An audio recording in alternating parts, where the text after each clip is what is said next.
Mais vous-même, vous vivez de quoi? Je vis d'abord du salaire de mon épouse parce qu'elle travaille comme infirmière en Belgique. Vous savez, j'ai commencé avec 100 $, je travaillais chez mon grand frère. Je ne voulais pas d'abord que je sois financé par mon grand frère, je voulais commencer mes activités moi-même. Je commençais avec 100 $, c'était très dur. Je suis allé pour la première fois acheter le poisson salé à Kilwa. Le poisson salé? Le poisson salé, oui, parce on avait des pêcheries. Oui. Alors je me suis dit, bon, je vais commencer quelque chose de petit, peut-être. À moi?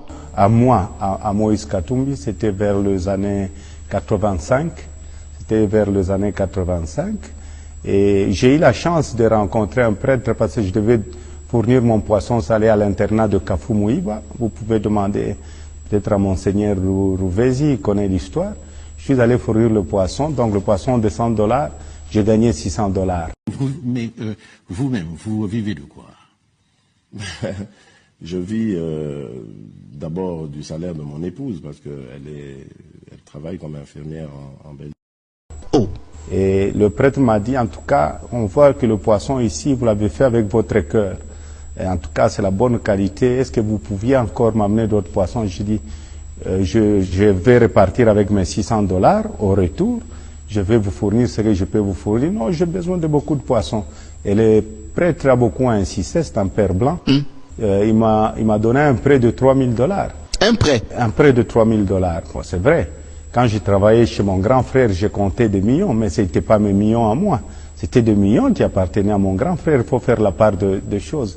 Mais mes premières 3600 $ que j'avais, c'était une très grande fortune pour moi à l'époque, un jeune garçon, tout ça, avec 3600 $. Et je suis allé au lac. Et il y a M. Kabila Kisole, qui est maintenant la Tembe, qui était administrateur de la Tembe en 86. Je suis allé chercher un prêt, j'étais très jeune. Il m'a dit, est-ce que, Monsieur Moïse, vous avez une maison?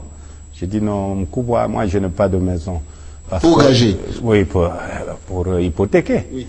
Je dis, je n'ai pas de maison, mais je vais travailler, je vais rembourser.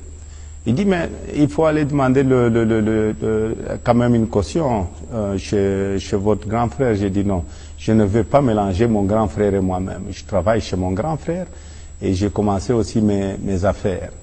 Bon, je voulais sortir du bureau et après il m'a dit, bon, jeune homme, arrête, assis-toi un peu. Est-ce que tu es sûr que tu vas rembourser? Il dit, non, vous me donnez un prêt pour une année, je sais que je vais rembourser. Et j'ai eu un prêt, je crois, pour acheter 2 nouveaux camions Toyota chez Afrima à l'époque, CFAO aujourd'hui. Oui. Bon, j'ai eu le prêt pour les 2 camions parce que j'avais déjà un vieux camion à moi, mon premier camion. Je devais rembourser après 12 mois, mais j'ai remboursé après 4 mois. Ah oui. Et je suis parti comme ça. Et j'ai ouvert mon compte pour la première fois à la Belgolaise. J'étais encore très jeune, je crois que c'était vers les années 87. Mais je me posais beaucoup de questions. Est-ce que, en ouvrant un compte à la Belgolaise, parce qu'à l'époque, on ouvrait le compte à partir de la BCDC oui. à Lubumbashi. Oui. Depuis que j'ai commencé à travailler avec la BCDC ou la Belgolaise, je n'ai jamais donné un chèque en bois. Jamais de découvert, jamais de... Non, de découvert, oui. J'ai travaillé avec beaucoup de prêts parce que les gens devraient me faire confiance. Et après, en 1991, je suis allé vers la Zambie où j'ai ouvert de pêcheries. Et j'ai eu aussi acheté des mines d'émeraude en Zambie. J'ai travaillé dans les mines d'émeraude. Et en 1997, Monsieur Paulet, qui est aujourd'hui chez Tenke Fungurume, cherchait des camions parce que la Gécamine était presque en faillite. Et moi, j'avais de bennes articulées en 1997. Il est venu me voir du côté de la Zambie pour me demander si je pouvais créer une société qui pouvait travailler à la Gécamine. Il a vu mes bennes, il était très intéressé. C'est lors que j'ai créé MCK en 1997. Mais justement, parlons-en de mes MCK. J'ai vu une photo, en faisant mes recherches toujours, Moïse Katumbi déjà dans les mines dans les années 80, 90.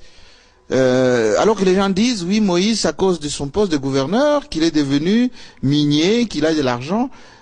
Expliquez un tout petit peu cette période? Vous savez, mon grand frère était fournisseur à la Gécamine pendant plus ou moins 30 ans. Fournisseur. Fournisseur de la Gécamine. Donc, on était fournisseur. On avait un contrat de poisson. Je crois, et la farine, la viande aussi, c'était des contrats peut-être de 5 millions de dollars le mois.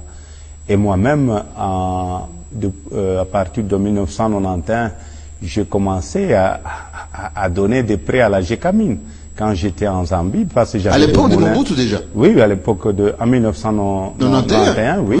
Mais vous-même, vous vivez de quoi?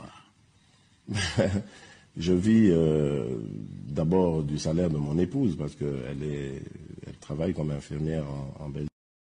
J'ai mes factures de la Gécamine, j'ai donné des prêts à la Gécamine. Je fournissais la farine, il y a parfois que la Gécamine, j'ai donné des prêts. J'ai donné des prêts jusqu'à 12 millions de dollars de vivre à la Gécamine. Et c'était pour que la Gécamine puisse un peu relancer sa production. Donc je fus aussi fournisseur de la Gécamine. Alors le sérieux qu'ils ont vu dans mes fournitures, ils sont venus me voir pour que je puisse donc amener aussi mes engins du côté Kamoto. Et c'est lors que j'ai commencé dans la mine souterraine de Kamoto. La mine souterraine de Kamoto n'appartenait pas à Moïse Katumbi. La mine souterraine de Kamoto appartenait, elle appartient jusqu'à aujourd'hui à la Gécamine et le KCC, et le groupe, c'est d'autres investisseurs qui sont venus. Donc j'ai travaillé comme entrepreneur à la Gécamine. Si vous allez à l'entrée de Kolwezi, Oui. vous voyez l'entrée de Kolwezi, le camion Caterpillar qui est là, c'est mes premiers camions qui ont travaillé dans la mine de Kamoto, ce qu'on a exposé à l'entrée de choses De Kolwezi. de Kolwezi. Donc, et vous pouvez poser la question à M. Zeng. Et j'avais des amis à moi qui travaillaient pour moi, des amis que j'ai étudié avec, le fils Chinabu, l'ancien joueur de Mazembe, oui, que j'avais placé à Kolwezi. Ça nous permet de faire la transition pour parler maintenant de Moïse Katumbi, le mécène, qui s'est intéressé à